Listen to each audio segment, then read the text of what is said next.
Boa noite, meu nome é Zilan Costa e Silva e aqui é o Jogo do Poder. Nós vamos falar essa noite com o vereador de Salvador, primeiro mandato, vereador pelo PCdoB, Augusto Vasconcelos. Augusto, seja bem-vindo aqui ao Jogo do Poder, é um prazer tê-lo aqui com a gente. Prazer é meu, Zilan. É uma honra participar do seu programa.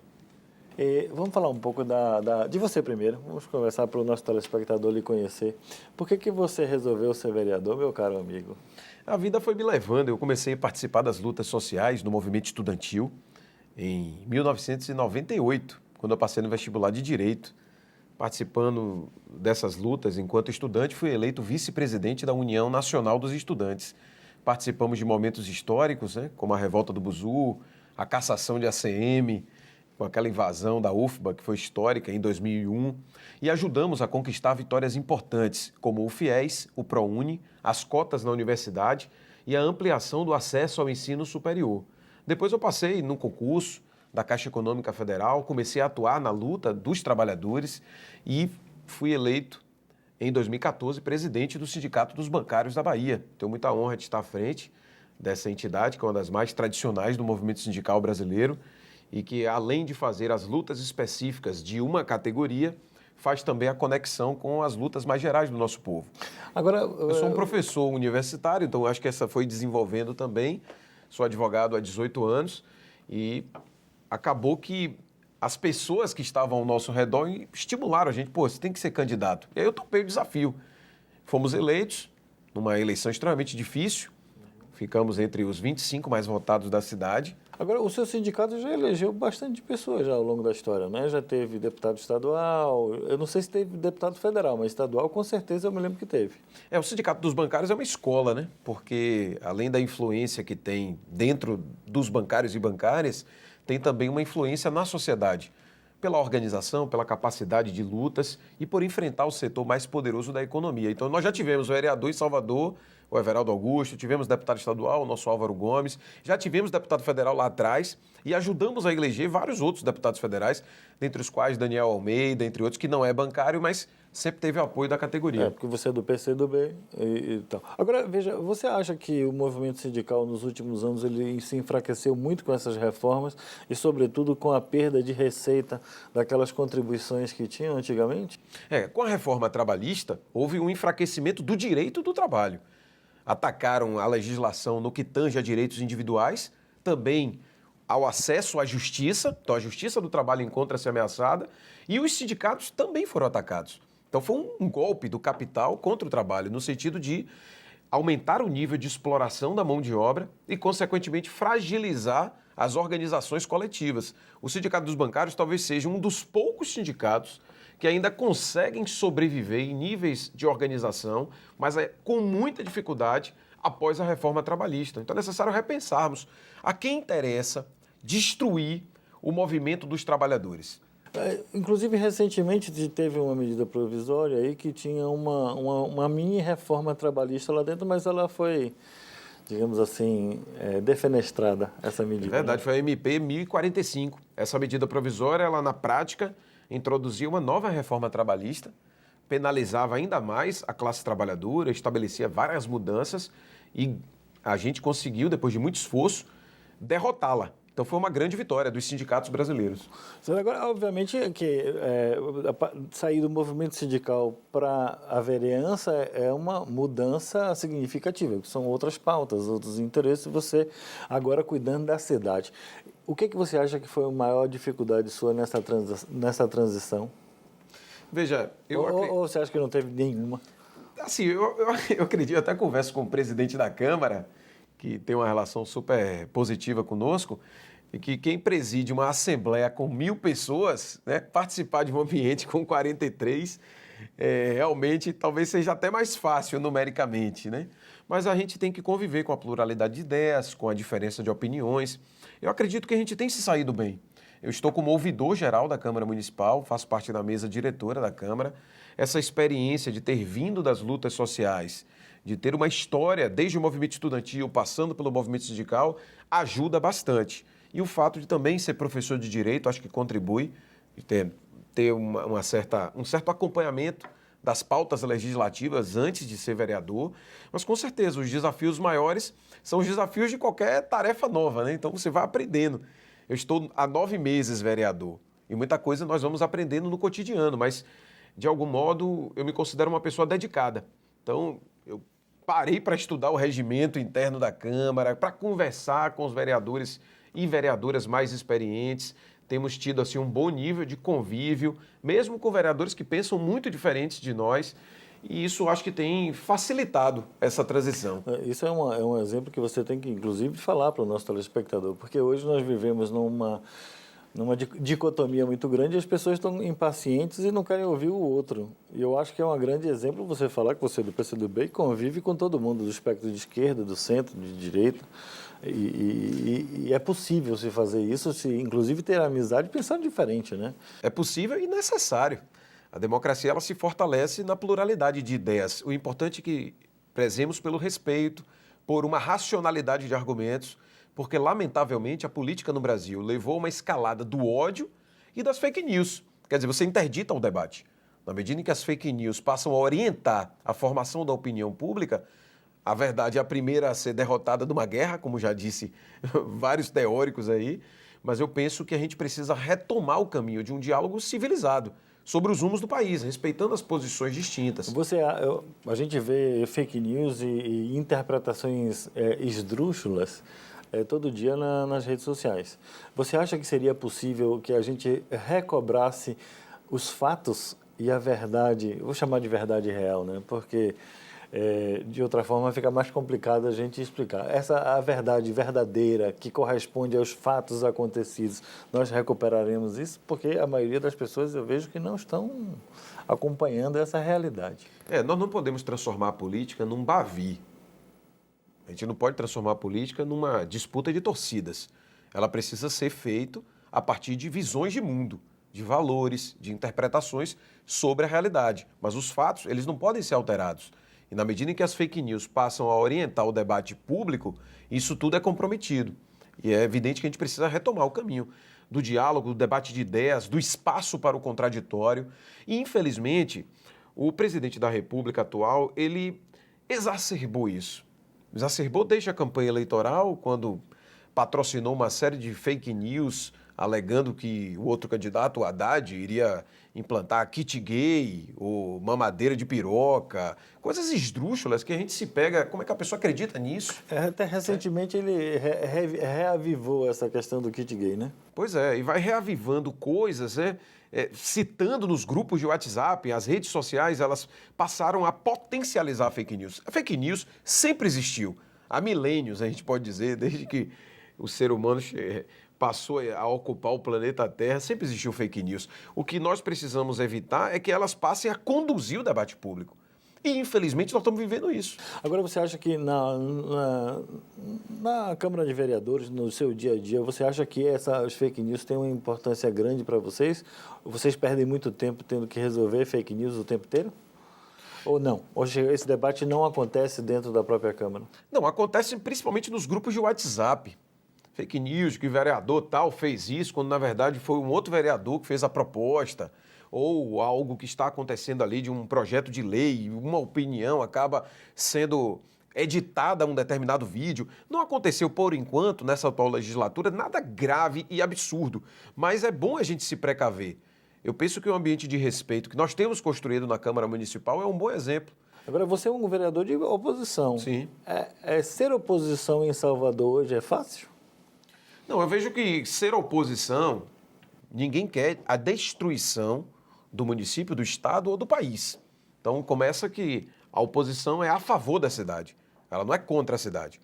Ser oposição é ter um pensamento crítico em relação à condução da atual gestão da prefeitura. Eu tenho uma boa relação com o prefeito. O prefeito é meu colega de faculdade, temos uma boa relação pessoal. Nada disso me exime de fazer as críticas que eu faço na tribuna. Temos levantado pautas importantes, críticas à política de assistência social, questões ambientais, a pauta dos transportes, a situação do emprego na cidade, a falta de um planejamento para a ocupação do litoral, que é um litoral que é o maior dentre as capitais brasileiras, e várias outras questões. Nós temos apontado a pauta da cultura, do esporte, e isso não tem sido algo assim difícil de expressar, mas certamente é muito difícil para as pessoas que dependem dessas pautas, porque nós, quando falamos na tribuna da Câmara, quando apresentamos um projeto de lei, fazemos um projeto de indicação, nós estamos fazendo para melhorar a cidade. Mesmo assim, nós da bancada... Na sua opinião. Na minha opinião, claro, mas mesmo assim a bancada de oposição votou em projetos encaminhados pelo Executivo, votamos a favor. Inclusive fizemos emendas para melhorar alguns projetos. A LDO, que é a Lei de Diretrizes Orçamentárias, quando o prefeito apresentou, eu fui autor de uma emenda que ampliava os investimentos em esporte e cultura. E conseguimos aprovar. E os vereadores da base do prefeito votaram na minha emenda. E eu votei em textos do prefeito, como o SOS Cultura, que foi um projeto importante. Propusemos uma emenda para ampliar o prazo de pagamento. Não é uma oposição por ser oposição, mas uma oposição inteligente. Perfeito, eu acredito nisso. E eu vou continuar explorando essa sua experiência e isso tudo no próximo bloco, tá certo? Voltamos aqui no Jogo do Poder, depois dessas mensagens comerciais, é rapidinho, até já.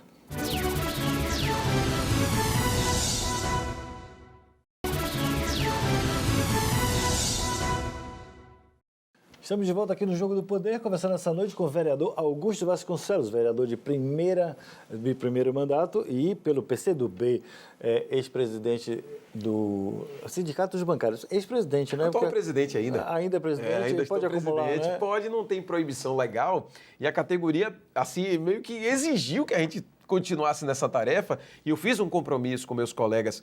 Não, se formos eleitos, vereador, vamos continuar na tarefa. Tenho me desdobrado, mas conto com o apoio de toda uma diretoria comprometida, e coletivizando, compartilhando responsabilidades, e a gente tem conseguido dar conta, sim. Lhe provocando um pouquinho mais, eu acho que provocando o debate para a gente saber as circunstâncias e o que é que acontece na Câmara de Vereadores, muito se disse no passado de que as pautas do prefeito, elas vinham para a Câmara de Vereadores como se fosse uma ordem, vocês apenas executavam essa ordem, não debatiam, apenas aprovavam. Isso é fato ou é mentira? O modelo de gestão que foi implantado no Palácio Tomás de Souza, a partir, sobretudo, do ACM Neto na Prefeitura, passou a ser esse. Liga-se o trator na Câmara de Vereadores e praticamente não se aprovava nenhum projeto de vereador. Nos últimos anos, isso tem mudado um pouco. A Câmara passou a ter uma postura mais autônoma. Hoje, na atual legislatura, nós estamos votando projetos de vereador também, ainda em um ritmo lento, poderíamos estar muito mais acelerados, e os vereadores e vereadoras têm pautado posicionamentos críticos ao prefeito. Achamos que a Câmara ela tem que ser independente da Prefeitura, porque qual é o papel do vereador? O vereador ele fiscaliza a atuação do Executivo, sugere, solicita, faz encaminhamentos, projetos de indicação, vota o orçamento e as leis da cidade. E o papel do vereador ele precisa ser feito, e ele precisa ser feito com independência. Lamentavelmente, existe essa, digamos assim, tentativa de cooptação constante, porque o prefeito ele tem uma base muito majoritária, dos 43 vereadores, somos apenas 8 de oposição. Então, ele tem 35 vereadores ligados à prefeitura. Então, não é fácil para a oposição se articular neste ambiente. Mas, muitas vezes, a nossa atuação faz constranger parcelas da base da prefeitura. O nosso presidente da Câmara, Geraldo Júnior, tem feito um trabalho bom de diálogo, de aproximação, tentando manter essa independência. Achamos que a Câmara pode avançar em outros aspectos, mas a gente precisa considerar que hoje a Câmara tem tido uma postura mais altiva do que já teve no passado. Você acha que o presidente da Câmara atualmente, se ele não tiver essa postura de independência e forçar umas pautas próprias dele, ele tem futuro político? Ele é pré-candidato a deputado federal, né? Salvo engano, ele tem anunciado. Eu acredito que ele é uma pessoa de bom diálogo, uma pessoa que eu respeito muito. A gente nem sempre concorda com tudo, mas temos uma boa relação. Essa relação eu acho que tem sido útil para casa, porque ele tem um bom relacionamento com a base da prefeitura, um bom relacionamento com a oposição, e nós temos conseguido votar projetos importantes para a cidade. A Câmara hoje é responsável de projetos fundamentais durante a pandemia. Inclusive, só para registrar, a Câmara de Salvador aprovou em tempo recorde, foi menos de 24 horas, os projetos que viabilizariam a aquisição das vacinas pelo consórcio. E a prefeitura foi a primeira capital, quer dizer, a cidade de Salvador, foi a primeira capital do país a ficar habilitada pelo Legislativo a fazer o convênio para a compra de vacinas. Então, essa é uma boa demonstração de que quando tem projetos importantes para a cidade, todos os vereadores e vereadoras se unem e colocam suas diferenças políticas de lado. Perfeito. Agora, com o nível de aprovação da gestão passada e do atual gestor, fica muito difícil você ser oposição, não? Veja, Falta o discurso, não? Mas a cidade está muito carente de muitas coisas. Quem visita os bairros populares, como eu, quem está presente no dia a dia das pessoas, vê que as pessoas estão passando fome, enfrentando a inflação de alimentos, problemas de desemprego, associadas... Mas nada disso é diretamente ligado à administração ou à gestão da prefeitura, né? Tem relação, de algum modo, porque Salvador é uma das capitais do desemprego no país e nós não vimos de maneira clara um projeto de desenvolvimento para a cidade. Nós temos cobrado isso. Claro que tem responsabilidades que são do governo federal e do governo estadual e que devem ser compartilhadas. Mas, infelizmente, a atual prefeitura ela faz uma associação, ainda que de maneira indireta, às pautas do governo federal. Veja lá, quem é que está lá na secretaria do governo Bolsonaro? Um ex-pupilo da gestão municipal e que pode ser candidato a governo do estado. A ACM Neto, a todo instante, flerta com o bolsonarismo. Então a gente fica num certo jogo duplo. O ministro Roma já esteve aqui no nosso programa, ele foi uma pessoa que deu uma entrevista muito interessante aqui para a gente e a gente acompanhou o trabalho dele, a eleição dele, a gente acha que tem uma postura bem positiva e de diálogo fácil. Agora, você acha que há uma ruptura do grupo da administração, do grupo de ACM Neto? Há uma ruptura grande nesse momento? Eu não sei se há uma ruptura real, porque quando a gente olha para o ministério do governo Bolsonaro, são muitos quadros do DEM, do qual o ex-prefeito ACM Neto é o presidente nacional. É surreal imaginar que tem quadros de um partido do qual o ex-prefeito é o presidente e ele não tem qualquer conexão com este governo. Me parece que ele faz um discurso de conveniência, quando ele sabe que Bolsonaro derrete nas pesquisas, sabe que Bolsonaro é um grande espantalho eleitoral hoje, sobretudo em Salvador e na Bahia, e com isto ele vai tentando se afastar, mas ao mesmo tempo quer manter os cargos e o acesso aos recursos públicos do governo federal para fazer a sua política. Veja que no 7 de setembro, depois desse arroubo autoritário do Bolsonaro, ameaçando não cumprir sequer decisões do Supremo, o presidente do DEM foi super brando ao afirmar que não vê motivos para o impeachment, quando inclusive partidos como o PSDB, que sempre foram aliados do DEM, entre outros partidos, já visualizam o crime de responsabilidade. Mas ele recuou com o rabinho entre as pernas. Eu acho que mas no momento do calor da emoção, a postura do prefeito, do ex-prefeito, ela foi uma postura complacente, com uma agressão à Constituição Federal. Então me parece que há um certo jogo combinado. Essa é a sensação que nos passa. Pode ter algum tipo de rusga, mas me parece ser um jogo combinado. Agora, você acha que a eleição do próximo ano vai ser uma eleição fácil? Aqui na Bahia, eu estou falando do governo do estado, por exemplo? Na Bahia, a esquerda ela tem tido nos últimos anos uma grande votação, sobretudo capitaneadas aí pelo maior líder popular deste país, que, ao meu ver, é o ex-presidente Luiz Inácio Lula da Silva. E aqui no nosso estado, os governos Lula foram governos muito bem avaliados. Eu acredito que, na medida em que a eleição presidencial cola com a eleição de governador, a chance de Wagner, né, que é o pré-candidato desse nosso campo, é muito grande. Porque há uma tendência do voto casado entre governo e presidente. O grande problema é que você está trazendo mais do mesmo, né? Ele já foi governador 2 mandatos, já foi deputado, já foi tudo. Você trazer novamente uma figura, obviamente traz a experiência, mas também é mais do mesmo. Talvez a gente precise de uma alternativa. 16 anos no poder pelo PT é quase uma geração inteira. As pessoas não se lembram como é que era a gestão de outros partidos. Talvez esse equilíbrio e essa troca de poder seja interessante, não? Eu concordo que a esquerda precisa produzir uma renovação geracional, que é uma renovação não só de quadros, de homens e mulheres, novos do ponto de vista etário, não é só a idade, mas de novas ideias. Eu concordo com isso. No entanto, nós precisamos avaliar o que foram os governos Wagner para a Bahia. Foram governos que avançaram. E não faz sentido trocar um velho de idade, vamos supor assim, um de meia idade, por um mais jovem que defende ideias velhas. Porque as ideias neoliberais, essas ideias que foram ultrapassadas ao longo do tempo, que não serviram para o desenvolvimento do Estado, elas retornarem com uma roupagem jovem, porque tem alguém jovem a se apresentando, ela seria uma certa forma de enganação da sociedade. Perfeito. Esse tema que você trouxe é interessantíssimo, sobretudo se a gente falar dos temas que se falam, né? Da filosofia e das ideias que embasam a nossa ação. Você não acha que a esquerda está usando ideias de 200, 100 e poucos anos atrás e já está ultrapassada? Porque, afinal, nosso ilustre Karl Marx não deixou netos e nem filhos, né?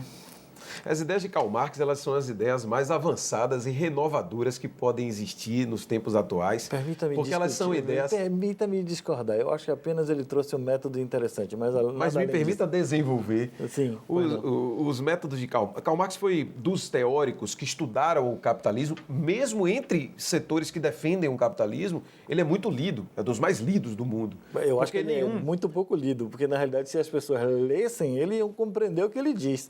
E a maioria das pessoas fala dele sem ter lido.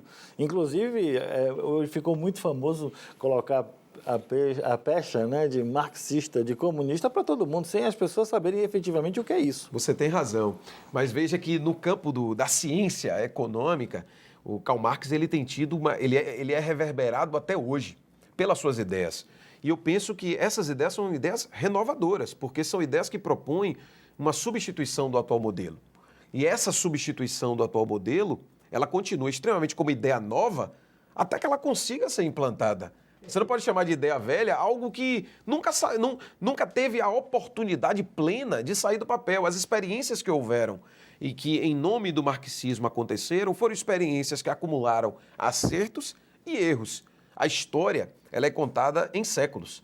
E nós precisamos avaliar que, para a história, são ideias ainda muito pouco experimentadas.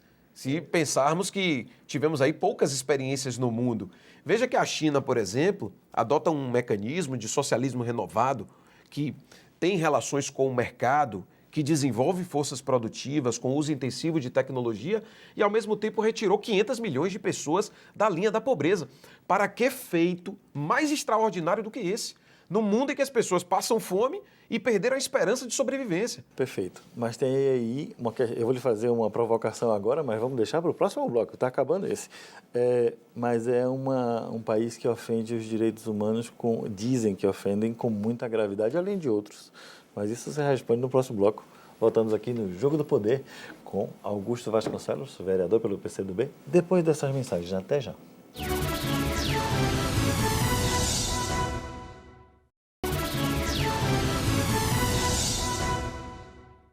Estamos de volta aqui no Jogo do Poder com Augusto Vasconcelos, vereador pelo PCdoB de Salvador. Augusto, no bloco passado você disse que as ideias de Marx não tinham sido testadas e que deveriam ser testadas e que a China era um grande exemplo, e eu lhe provoquei dizendo, tudo bem. Mas e as reclamações sobre as ofensas às garantias e direitos fundamentais do ser humano, sobretudo os direitos humanos? O Brasil também não é nenhum exemplo disso, mas eu queria provocar você, que esses regimes de esquerda sempre foram muito totalitários e ofenderam, genericamente falando, todas as liberdades individuais. Os direitos fundamentais devem ser uma preocupação constante e é evidente que isso deve ser observado em todas as nações. Mas nós não podemos nos basear e passar nossa régua para fazer essa avaliação com um olhar de alguém que só enxerga, ou ouve, ou assiste, ou lê informações que têm objetivos muito claros de deturpar aquela experiência. Por isso existem programas como esse aqui. Programas como esse que permitem o debate. Que permite, além do debate, que o telespectador é que faz a sua avaliação. Faz o seu juízo, né, de valor. Entendeu? Aqui eu não estou dizendo que é melhor ou pior, absolutamente nada. Eu estou dizendo o que é que eu penso, você está dizendo o que você pensa, e ele tira a conclusão. Isso e eu acho ainda mais, para você que está nos assistindo, eu não defendo que o Brasil copie nenhum tipo de modelo. Eu não acho que tem que pegar o modelo chinês e copiar no Brasil. Longe disso. Acho que nós precisamos construir o nosso modelo. Essa nação, o nosso país, já foi a 6ª economia do mundo, foi o país que mais se desenvolveu economicamente. Entre 1930 a 1980, fomos o país capaz de produzir a maior hidrelétrica do planeta, com tecnologia brasileira. Chegamos na camada pré-sal para extrair petróleo, com tecnologia brasileira. Produzimos a maior ponte espraiada sobre o mar no mundo, foi a ponte Rio-Niterói na época. E temos aí uma série de avanços que ocorreram neste período. a partir de projetos nacionais de desenvolvimento. Eu acredito que a construção de uma sociedade nova passa por uma ideia de um projeto que tenha conteúdo nacional.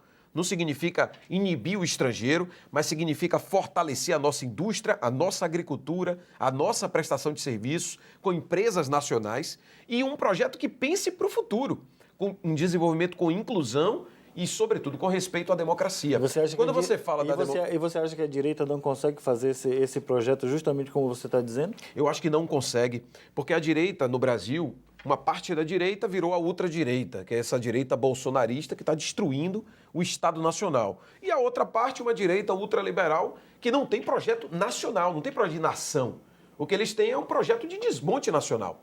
Porque é uma turma que quer entregar, por exemplo, a Eletrobras, que você entrega as bacias hidrográficas para empresas estrangeiras. É essa mesma turma que defende que as refinarias da Petrobras sejam vendidas, como aconteceu com a refinaria Landulfo Alves, que foi entregue para um fundo de investimentos dos Emirados Árabes e o Brasil está comprando gasolina, que é fruto do refino, em dólar, produzindo gasolina a R$ 7,00. Quem aguenta pagar esse preço? Então essa experiência de desmonte de uma estratégia nacional, nós já estamos vendo há muitos anos no Brasil. Mas você não acha que a situação que existe hoje é um resultado de todos os governos de esquerda que tiveram nos últimos anos? Nós tivemos apenas 3 anos de Bolsonaro, que talvez seja apenas um hiato na nossa história, e o de Temer. Antes disso era tudo governo de esquerda. Você acha que o nosso resultado, a nossa situação hoje, não foi provocada pelas ações e decisões desses governos passados? Eu acho que a história do país ela é marcada por um país extremamente concentrador de renda, onde se baseou principalmente na mão de obra escrava durante quase 4 séculos da nossa história, o último país do mundo ocidental, a acabar formalmente com a escravidão, com uma maior concentração de renda, de terra, de que já foi visto na humanidade com as capitanias hereditárias, onde 12 famílias tiveram acesso a toda a propriedade da terra. Se olharmos a árvore genealógica da riqueza brasileira, nós vamos identificar que a maior parte das pessoas que estão no topo da pirâmide social tem um parentesco com alguém da capitania hereditária. Então, falar do Brasil, a gente tem que resgatar a história do país. As experiências que foram de esquerda no Brasil, especialmente do governo Lula, foi esse período de 2003 até 2015, quando é interrompida, elas são experiências que têm altos e baixos. Nós avaliamos que tem muito mais coisas positivas do que negativas. Mas dentro desses governos, só para concluir o raciocínio, dentro desses governos, as visões neoliberais também disputavam os rumos. Mas não podemos deixar de admitir que foram governos que enfrentaram problemas sérios do país, tirou o Brasil do mapa da fome, gerou a maior quantidade de empregos da história. O país, em 2014, dezembro, governo Dilma, teve uma taxa de desemprego na faixa de 4%. Hoje a taxa de desemprego está batendo em 14%. Mas no último ano teve uma queda de PIB significativa. Agora, o governo Dilma, inclusive, uma parte do governo, os setores ministeriais, 2 anos seguidos, defenderam o ultraliberalismo ali, flertaram com o ultraliberalismo. E a gente entende que isso foi uma das causas de uma certa fragilização econômica. Mas não podemos apagar os resultados positivos que essas experiências trouxeram para o país. Pronto, agora das experiências negativas nós temos a corrupção como um dos maiores problemas e o que mais deixa o eleitor preocupado ou, digamos assim, contra o próprio PT. Há uma imagem negativa de que o PT é o partido da corrupção. Você acha isso um problema? O problema da corrupção está na origem do Brasil. Desde a carta de Pero Vaz de Caminha que você lê, ele pede um emprego para o seu genro, né, o seu cunhado. E é evidente que esse problema é um problema que tem que ser enfrentado. Independente se você é de esquerda ou de direita, você tem que enfrentar a pauta da corrupção. Mas dizer que a corrupção se agravou no governo Lula é esconder tudo o que aconteceu nos anos anteriores. Se nós pegarmos o período da ditadura militar, com variados escândalos, passando pelos governos Sarney, Collor, Fernando Henrique, e fizermos uma lupa para enxergar o que acontece, inclusive, no atual governo, nós vamos ver que o problema da corrupção, ele não é um problema de um partido, ele é um problema de pessoas e está entranhada na estrutura política, social brasileira, porque não é só na política, é na cultura também.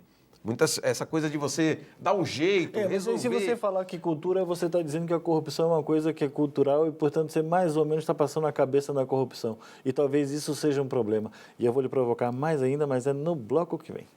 Voltamos aqui no Jogo do Poder com Augusto Vasconcelos, vereador pelo PCdoB da cidade de Salvador. Até já.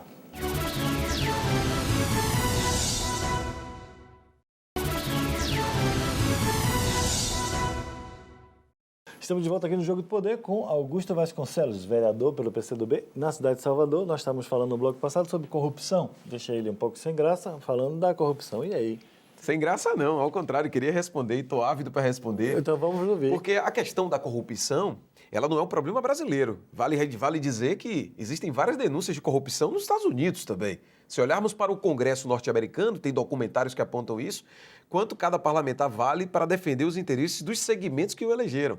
Inclusive, poderosos segmentos econômicos que promovem destruição ambiental e destruição da saúde. Então, o problema da corrupção não é um fenômeno brasileiro. Mas nós estamos no Brasil e queremos enfrentar a corrupção no país. E vamos analisar que foram nos governos Lula e Dilma que foram criadas leis de enfrentamento à corrupção. Mas foi no governo deles que surgiu a Lava Jato, que é um dos movimentos que mais prejudicou o país. Destruiu empresas, destruiu a própria economia. Eu não sou um cara favorável, uma pessoa favorável à Lava Jato e eu falo isso desde 2014. Coerente a sua posição. Tenho textos publicados e escritos nesse sentido. Agora, eu queria mesmo voltar agora, nós estamos no último bloco, eu quero aproveitar para tratar de algumas questões importantes de Salvador. Na lista de preocupações dos nossos telespectadores, segurança é o primeiro, mas é de responsabilidade federal pela Constituição, não é de competência do município, e estadual também. Agora, o transporte e a saúde, sim. Vamos falar de transporte depois de saúde, porque são preocupações importantes. Transporte, sobretudo. O transporte está bom em Salvador? O transporte de Salvador está falido. O modelo de transporte utilizado predominantemente a partir do modal ônibus, ele tende a estar com os dias contados no atual modelo.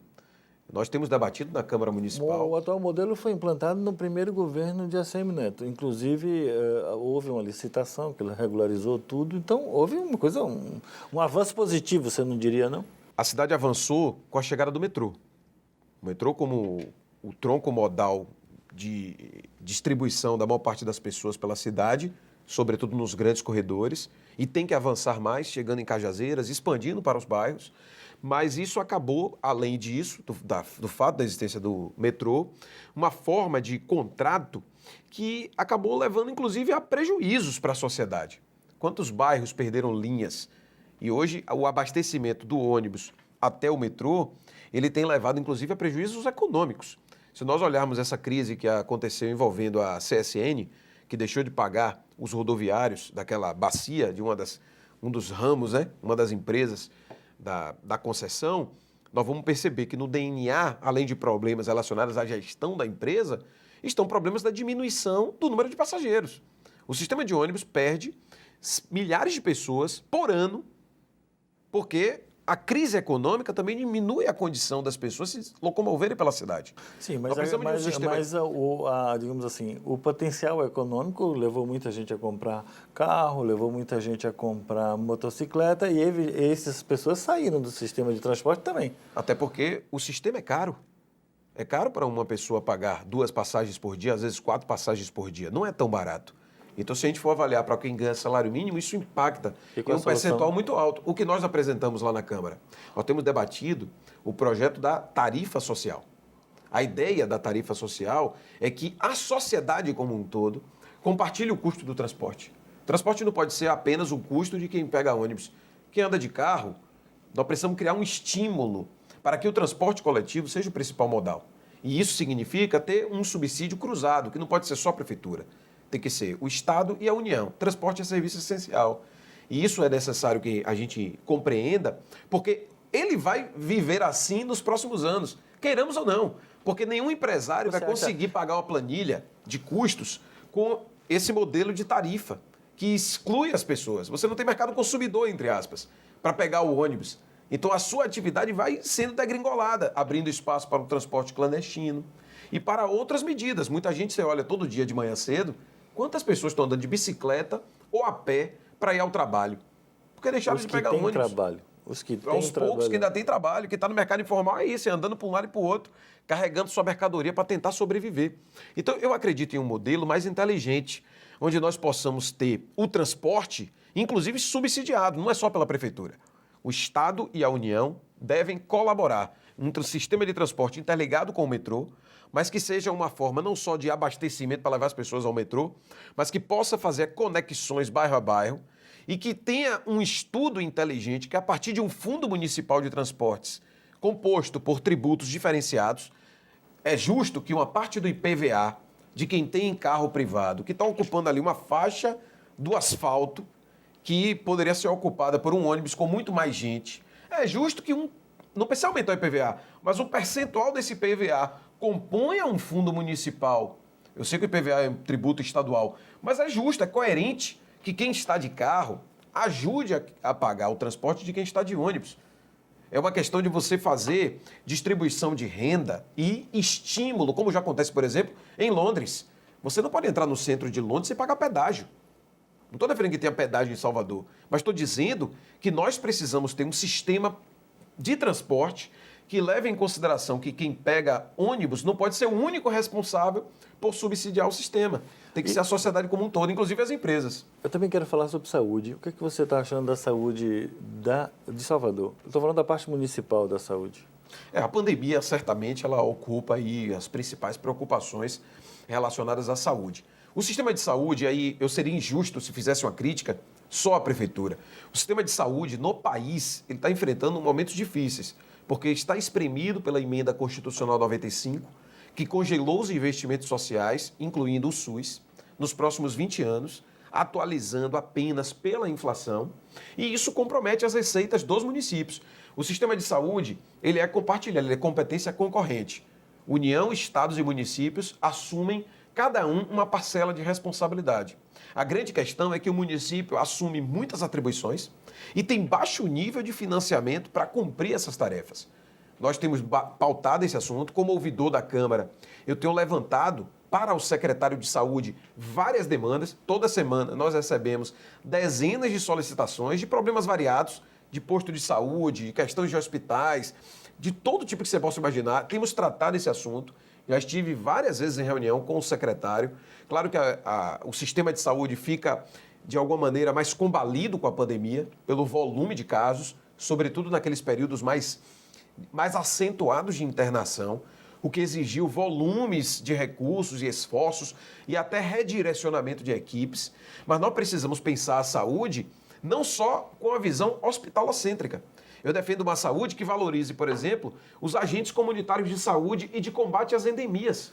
Você já imaginou quanto a cidade economizaria em internações por dengue ou pelas arboviroses, chikungunya, zika, se nós tivéssemos uma maior valorização dos agentes comunitários de saúde e de combate às endemias, que vão na casa das pessoas, que vão nos bairros para acompanhar e fiscalizar o cumprimento de medidas sanitárias. Então, são medidas que eu acredito que são mais holísticas, não apenas com a visão do hospital ou do posto, mas entendendo a precaução e a prevenção como essenciais. Nós estamos chegando ao final do programa, mas talvez seja a minha última pergunta. Mas você acha que, avaliando o atual secretário de Saúde, você acha que ele fez um bom trabalho durante a pandemia e nesse período até agora?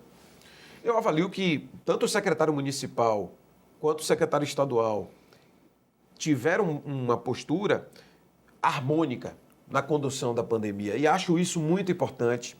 Isso foi um ganho para a cidade, um ganho para o Estado, inclusive com os secretários de saúde do interior, que colocaram o enfrentamento à pandemia acima de interesses políticos partidários. Lamentavelmente, com a falta de um apoio melhor, sobretudo no ano passado, do Ministério da Saúde, que não enviou os insumos necessários, não planejou o enfrentamento à pandemia, não comprou as doses de vacinas, desdenhou da pandemia a partir do presidente da República, que até hoje nem se vacinou. Então é muito difícil fazer saúde nesse cenário. Então eu avalio sim que houve iniciativas positivas por parte do secretário municipal e do secretário estadual. Agora, nós temos pontuado críticas também, no sentido de redirecionamento de equipes, no sentido de um acompanhamento também mais preventivo, mas reconhecemos o esforço do secretário municipal e de toda a equipe que compõe. E olha que eu poderia estar aqui fazendo um discurso muito mais fácil que ficar batendo, mas a gente precisa reconhecer os esforços que foram desenvolvidos pela Prefeitura, pelo Governo do Estado, no enfrentamento à pandemia. Mas fazendo isso, você acaba tendo mais credibilidade. Gostaria muito de agradecer sua presença aqui com a gente. Eu que agradeço. Parabéns pelo programa. E quem quiser nos acompanhar, é só seguir nas redes sociais, Augusto Vasconcelos, vocês me acham lá e a gente mantém esse bate-papo. Parabéns. Obrigado. Até a próxima semana aqui no Jogo do Poder, onde trataremos mais um assunto de interesse da sociedade. Até lá.